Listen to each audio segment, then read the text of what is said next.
What about us? What about all the times you said you had the answers? What about us? What about all the broken happy ever afters?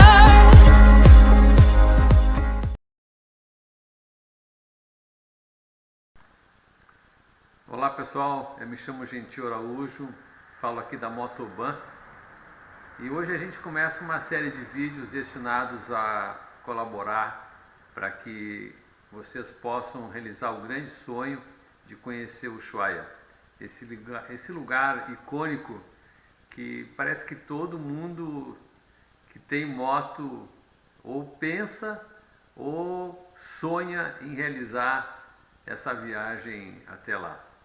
E a gente vai começar abordando algumas coisas que assim são necessárias para que a gente possa fazer uma viagem sabendo do que vai acontecer. Hoje, infelizmente, a gente tem muita informação equivocada. Às vezes pessoas vão fazer uma viagem como essa, não só para o Ushuaia, mas para outras regiões também aqui da América do Sul, fazem uma viagem, posta uma série de vídeos e aí você está querendo fazer uma viagem parecida com aquela, vai, assiste os vídeos e acaba entendendo que aquilo que você viu ali é a verdade, é o melhor que tem que ser feito. E muitas vezes essas informações estão até fora da realidade, né? Coisas que não dizem respeito ao que você precisa realmente saber para uma viagem dessa. Eu já fiz Ushuaia, eu viajo a Patagônia desde 1984, de 2013 para cá eu fui todos os anos para o sul da Argentina, com exceção de 2021 em função da pandemia, mas 2020 eu estava fazendo carreteira austral e 2022 eu já voltei para a Argentina de novo, 21 para 22, 22 para 23 também estive lá de novo. Então me sinto um pouco à vontade para dar algumas dicas para vocês, até mesmo por conta também de experiência de viagem de moto, né? São alguns 1000 quilômetros aí, e eu acho que o que a gente tem para apresentar para vocês hoje pode colaborar para que vocês possam realizar esse sonho com um mínimo de conhecimento e evidentemente com segurança também, porque uma viagem grande como essa não dá para simplesmente subir na moto e dizer, estou indo para o Ushuaia e ponto, né? E vamos ver o que acontece. Não dá para ser assim, tem que ter um mínimo de planejamento. E é isso que a gente vai tentar passar para vocês hoje, tá bom? Então vamos começar. A primeira coisa que a gente tem que pensar é quantos dias você tem para fazer uma viagem dessa.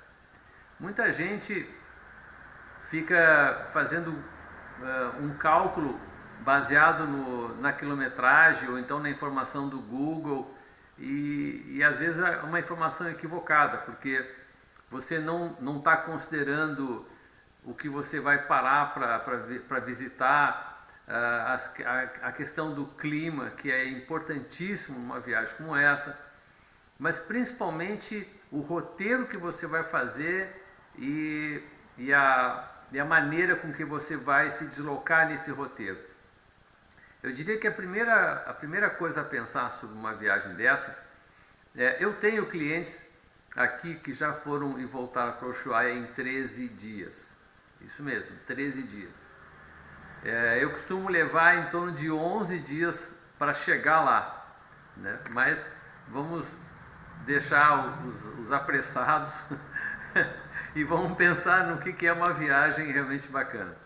Eu diria para vocês que o mínimo que você precisa ter para fazer uma viagem dessa são 20 dias. Menos do que 20 dias é corrido, não vale a pena fazer. Você vai perder a chance de conhecer lugares magníficos. Às vezes 20 dias é apertado o prazo. Então, se você puder ter de 20 a 25 dias, excelente. Menos do que isso, faça um outro roteiro mais curto, de repente o Atacama, que precisa de menos tempo, mas o Ushuaia, no mínimo 20 a 25 dias. Aí você consegue ter um prazo bacana realmente para fazer essa viagem. Acho que a primeira coisa que tem que pensar é isso. Eu disponho desse tempo para viajar? Sim. Então, vamos pensar na viagem.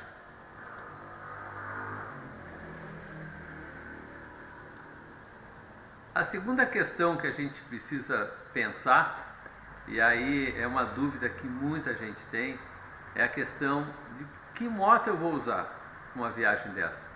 Evidente, a primeira coisa que a gente pensa assim, eu vou usar a moto que eu tenho. É claro que tem gente que faz uma viagem dessa, de Pop 100, de Honda cinquentinha, de bicicleta, de a pé, tem tudo que é tipo de viajante. O que vai mudar de um para outro? É o tempo de viagem, é o conforto que você vai ter na condução da moto, a segurança que a moto vai te passar, porque muitas vezes você está numa estrada com outros veículos e precisa fazer uma ultrapassagem, por exemplo.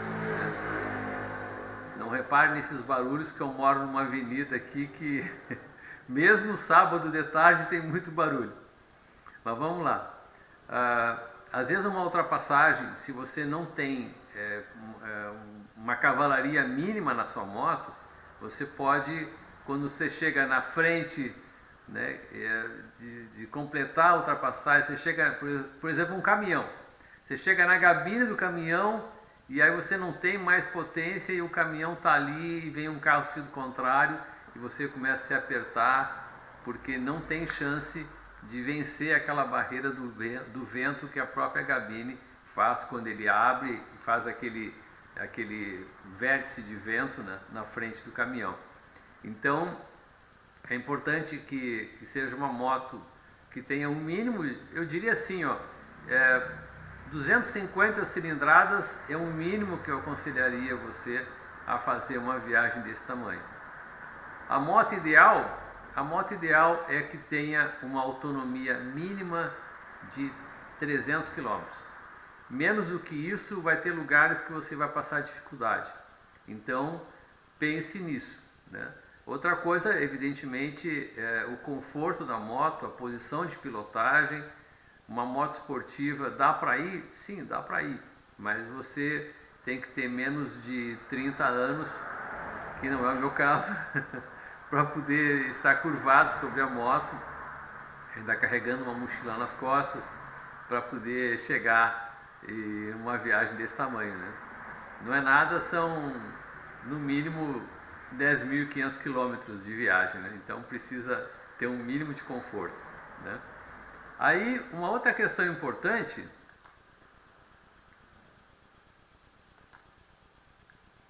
é qual é a melhor época para você ir para o Ushuaia. É claro que muita gente vai dizer assim, a época boa que eu tenho para ir para lá é quando eu tenho férias, né? É evidente, a gente sabe disso, mas também é importante compreender que existe a questão do clima, que é um fator importantíssimo nessa viagem. A chamada janela de Ushuaia, né, que é o período ideal para essa viagem, ela vai de 15 de março a 15 de abril. Por que nesse período?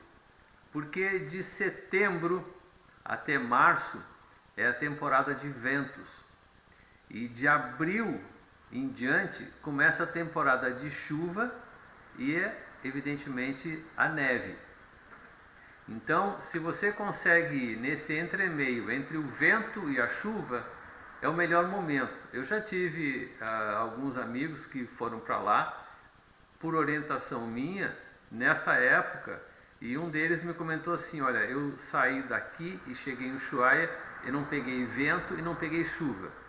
Em compensação, em um dia, na hora da volta, eu peguei chuva, vento e quase neve, né? Mas então é uma coisa assim muito incerta, mas evidentemente que se você consegue se planejar para ir nessa época é o melhor. Aí muitos vão dizer assim, mas eu só tenho janeiro ou fevereiro ou dezembro para fazer essa viagem. Não tem problema, vai também, só que tem que saber que terão coisas que vão te deixar assim, mais restrito esse teu roteiro, né? Em função do próprio clima. O vento vai ser mais intenso, enfim, e uma série de coisas que vão dificultar se for fora desse período que eu comentei. Então vamos pensar um pouquinho no roteiro. Tá? A primeira coisa que eu diria para vocês é o seguinte: para quem está saindo na região sul, normalmente o pessoal costuma sair por Uruguaiana. E aí, para quem sai por Uruguaiana, eu vou só mostrar uma imagem aqui para vocês entenderem o que eu estou dizendo.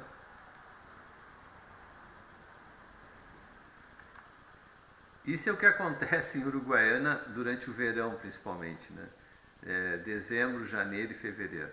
É normal ter filas, e o problema é que a região oeste do Rio Grande do Sul, durante o verão, né, dezembro, janeiro e fevereiro, as temperaturas médias lá são acima dos 30, 35 graus.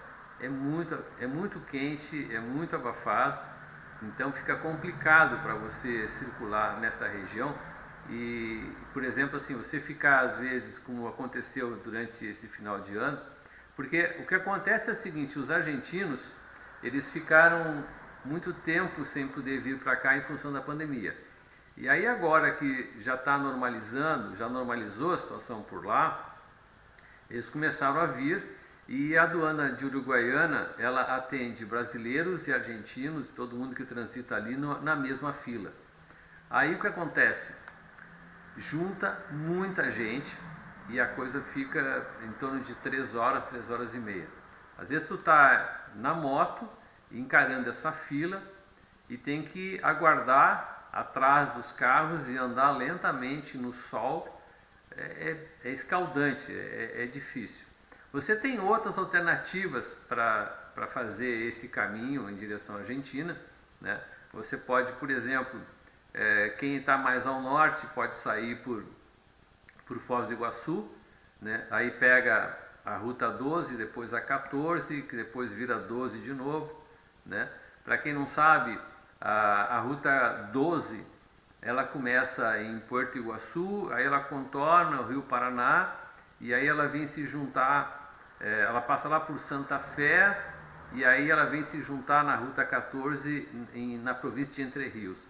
Já a Ruta 14, ela começa em Bernardo de Irigoyen, que é a fronteira com Dionísio Cerqueira, em Santa Catarina, e ela vem costeando o Rio Uruguai e vem até a província de Entre Rios, que é onde ela se junta com a Ruta 12, e aí a 12 segue e a 14 interrompe ali, né? Na verdade é a mesma rodovia, só que elas iniciam em lugares diferentes, depois se juntam já em Entre Rios, que é quase na província de Buenos Aires, né? Já mais aqui ao sul, perto da capital. Então, o importante é você verificar que outras opções você tem para sair. Por exemplo, no Rio Grande do Sul, você tem São Borja, que sai em São Tomé. É uma aduana bem tranquila, que é uma aduana integrada, né? Você faz todo o trâmite junto de um guichê, assim, uma cabine, como se fosse o pedágio, né? Ali você tem pedágio na ponte, você pode pagar em reais ali, ou então em pesos argentinos. Depois, aí você tem Uruguaiana, depois aí as opções seriam, aqui eu, por exemplo, estou fazendo, eu faço as minhas saídas agora, como eu moro em Santa Catarina, para mim é mais fácil descer até Rio Grande do Sul, e dali então eu sigo o meu caminho. Eu tenho saído sempre pelo Uruguai agora. Por quê? Porque daqui onde eu moro até a fronteira com o Uruguai são 900 quilômetros. E aí depois eu atravesso por dentro do Uruguai cerca de 350, 400 quilômetros, e eu já estou na Argentina. E eu passo por aduanas que praticamente não tem movimento. Isso é muito bom, muito fácil, ajuda bastante, né? Porque o uruguaio, ele pouco sai na direção da Argentina no verão.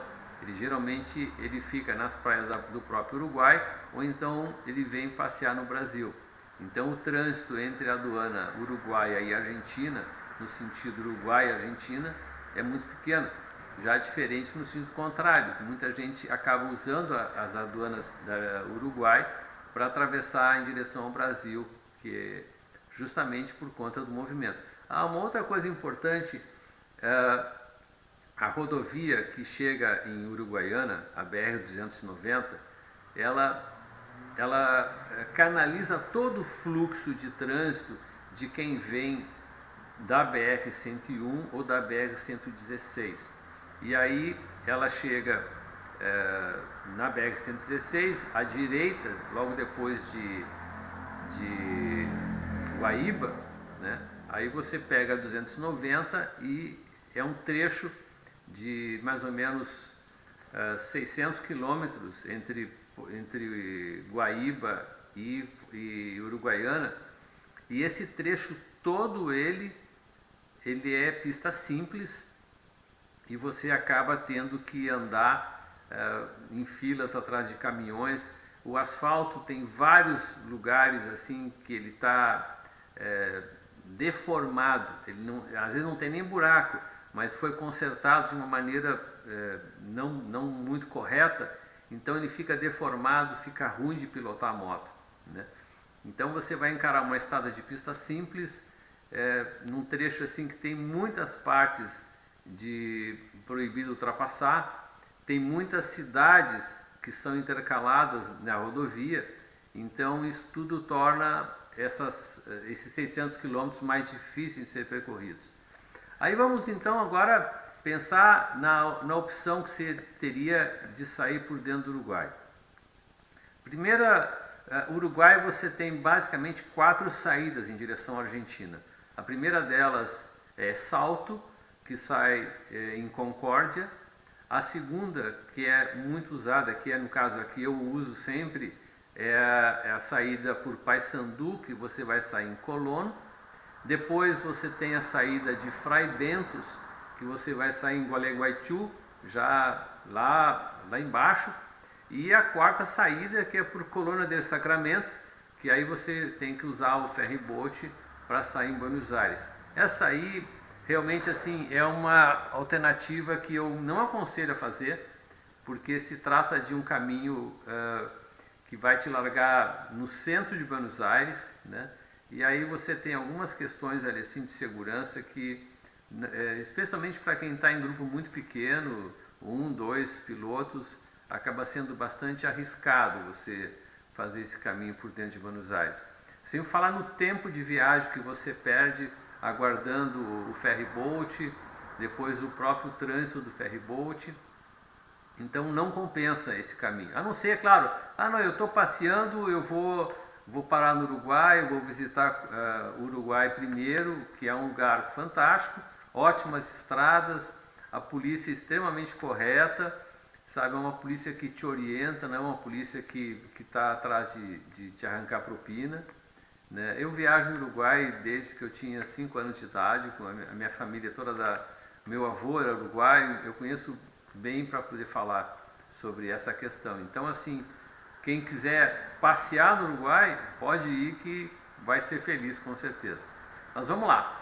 E aí, dessas 3 opções principais, né, no meu caso, eu vou mostrar no mapa que eu acho que aí a gente consegue visualizar melhor. Tá? Então, a primeira coisa que eu vou passar para vocês aqui é partindo aqui de Tubarão, aqui da Motoban. Tá? O caminho que a gente faz em direção a Porto Alegre, até aqui, até Porto Alegre, o caminho é o mesmo que você faria baseado na indicação do Google. Aí é que vem a diferença. Como a partir de Porto Alegre até Uruguaiana é pista simples, vou puxar um pouquinho mais para cá o mapa, para vocês verem aqui onde é que está Uruguaiana. Aqui está Uruguaiana, né? O caminho principal que você tem, ele sai daqui, vem São Gabriel, Rosário, Alegrete e chega em Uruguaiana. Tá? Só que esse caminho é aquele que eu comentei, a BR-290, que é um caminho bastante difícil. Mas então, o que eu aconselho a fazer para quem vai sair da região sul ou quem vai descer pela BR-101 em direção a essa viagem. Você, de Porto Alegre, você desce até Pelotas. Por quê? Porque de Porto Alegre a Pelotas está quase tudo duplicado já. São poucos trechos que ainda não estão duplicados. Então, para quem vem, por exemplo, de São Paulo, você vem com pista dupla praticamente até o extremo sul do Brasil, né? Porque até Porto Alegre é pista dupla 100%. De Porto Alegre a Pelotas já está praticamente 70% concluído, tem alguns pequenos trechos que ainda não. E aí, de Pelotas até Santana do Livramento ou Rivera, você tem um trecho aqui via Bagé, Dom Pedrito, que é um trecho de 300 quilômetros, que é pista simples, com asfalto muito bom, mas o mais importante, não tem quase trânsito, é muito pouco trânsito. Então a tua viagem nesse trecho, ela flui muito bem. E isso é importante, porque geralmente no primeiro dia é o dia que você está com mais gás, é o dia que você consegue rodar mais. Nós geralmente costumamos sair daqui em torno de 6 horas, 6 e meia, e 13 e meia, 4 horas da tarde a gente está chegando em Santana do Livramento. Ali tem vários hotéis bons, dá para você ficar.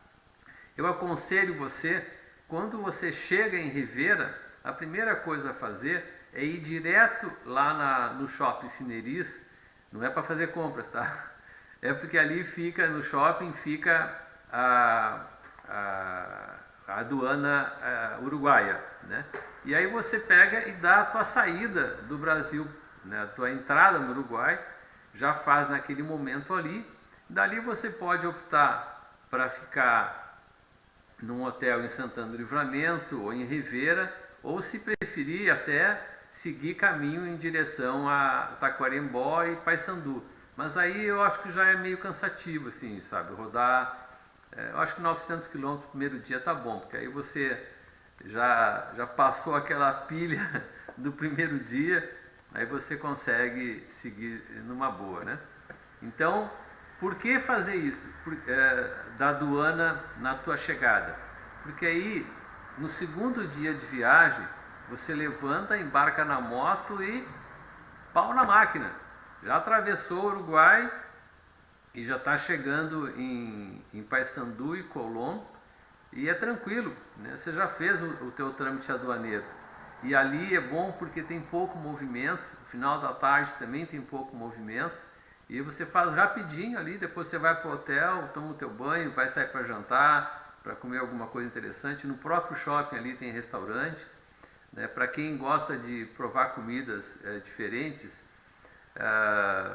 ali no próprio Shopping Cineris, ali tem um restaurante de Tivitos. Tivitos é parecido com o nosso hambúrguer, nosso bauru, só que é feito com bife. É espetacular, é um dos lanches mais gostosos que tem no Uruguai. Tivitos é o nome, tá? Aí você tem uma tiviteria ali no próprio Shopping Cineris, você come ali e depois já está com a vida ganha.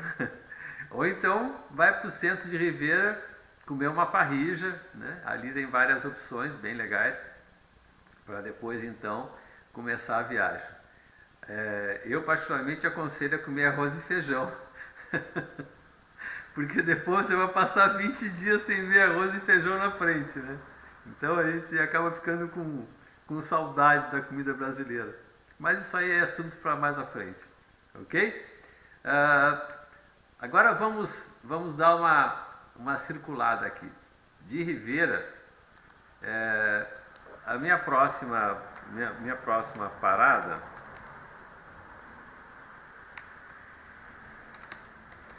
é uma cidade chamada Bragado, na província de Buenos Aires. Aí aqui, ó, já dá para você ver o roteiro. Deixa eu baixar um pouquinho aqui, diminuir. Aí, aqui, ó. Certo? Ó, de Rivera, você vem a Taquarembó. Taquarembó aqui é Paissandu, atravessa para Colón, aí pega um trechinho da Ruta 14 e aí mais embaixo já começa a Ruta 12. Agora aqui vem uma questão importante, tá? Que eu quero chamar a atenção de vocês. Essa região, ó, esses coraçõezinhos aqui, não se assustem, tá? São os lugares que eu gosto de visitar em Buenos Aires, ó. Aqui, ó, El Ateneu, uma livraria fantástica feita onde era um teatro antes. Mas enfim, isso é assunto para outra viagem. Essa região aqui, certo? Eu peço que vocês tenham bastante cuidado. Por quê? A Grande Buenos Aires, e aqui no caso essa região faz parte da Grande Buenos Aires, ela tem cerca de 7 milhões e meio de habitantes. O cinturão de pobreza de uma grande metrópole, evidentemente, é nesta região aqui. Zárate, eu já fiquei aí algumas vezes, né? Já passei muitas vezes por ali. Confesso que eu não me sinto muito à vontade em questão de segurança ali. Teriam 4 lugares que eu pediria muita atenção. E se puder evitar de ficar nesses lugares, melhor. Zárate, Luján, Campana e Rosário, que é uma cidade bem mais no centro do país, né? Que também muita gente acaba usando como caminho, mas Rosário é uma cidade que requer um pouco de cuidado pelo tamanho. E aqui nessa região da Grande Buenos Aires, eles têm os chamados mochorros, que são os caras que aqui a gente conhece, né, também com os assaltantes de moto, né? Então 2 numa moto e eles fazem algumas coisas bem difíceis. E a gente de moto, às vezes com uma moto grande, uma moto pesada, às vezes com garupa, quem viaja com garupa, tudo isso torna a viagem mais arriscada. Então eu pediria assim que tivessem bastante cuidado com essa questão dessas, no caso, essas 3 cidades na Grande Buenos Aires, né? Zárate, Luján e Campana. Se puder evitar, melhor. Se possível, passar sempre durante o dia. Evitar de passar a noite nessa região aqui, tá bom? Então vamos andar um pouquinho. Passando por aqui, junto de Zárate, tá? Aqui tem uma grande fábrica da Toyota que produz as caminhonetes que nós utilizamos aqui, certo? E aí, mais para frente, de Zárate tem um trevo grande que dá acesso à esquerda para Buenos Aires, à direita para Zárate, e seguindo em frente você tem aqui a Ruta Provincial 193, que depois, mais à frente, ela vai virar a Ruta 5. Eu vou mostrar para vocês aonde que a gente vai pegar ela aqui. Nesse caminho aqui, eu sugeriria que vocês viessem por aqui, tá? San André de Giles. Esse é um lugarzinho bem pequeno, tá? Tem que ter um pouquinho de cuidado só porque a estrada ela passa por dentro da cidade e aí vocês podem correr o risco de se perder, de dar uma errada numa rua e tal e ficar perdendo tempo É um dos únicos lugares que você passa por dentro da cidade, nesse caminho que eu estou indicando para vocês. É uma outra coisa importante que tem que observar quando vai elaborar um roteiro, de evitar de passar por dentro de cidades, né? O caminho por Rosário, por exemplo, para você passar por Rosário, você passa por uma série de cidades pequenas e cada uma delas você tem semáforos, faixa contínua, caminhões, carros, bicicleta, pedestres em faixa de pedestre. É uma série de questões assim que acabam atrasando. Você chega a perder 1h30, 2 horas no total de um dia, só por conta desses times que você acaba, esses tempos que você acaba perdendo no trânsito de cidades ao longo do caminho, né? Então, se puder evitar esses caminhos, melhor. E aí, a gente de San André de Giles, a gente vem na direção da Ruta 5, tá? Aí deixa a Mercedes à sua direita, né, que é uma cidade bem boa também, e aí desce pela Ruta 5, tá? Aqui, ó, eu coloquei Bragado porque saindo de Rivera é mais ou menos o tempo que eu vou tocar se eu estiver fazendo esse roteiro, certo? E de Bragado, aí a gente tem que seguir na direção de Santa Rosa e depois Neuquén.